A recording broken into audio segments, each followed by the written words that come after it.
So one more helpful hint that I wanted to talk to everybody about is when you move in a brand new house, most people are getting blinds, and sometimes that takes 3 to 4 weeks depending on the custom blinds that you're doing, etc.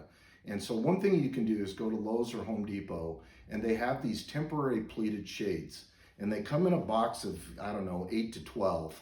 And all you do is you measure the width of the opening here, subtract off what the instructions say, and cut them off.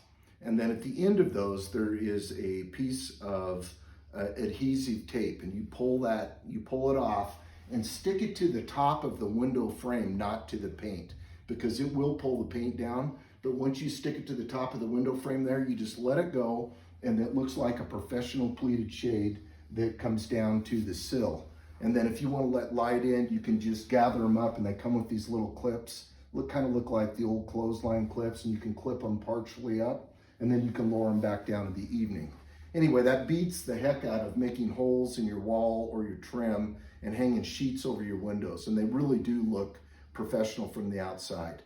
So just a good idea to get those temp blinds for the key rooms that you want to make sure you ensure your privacy.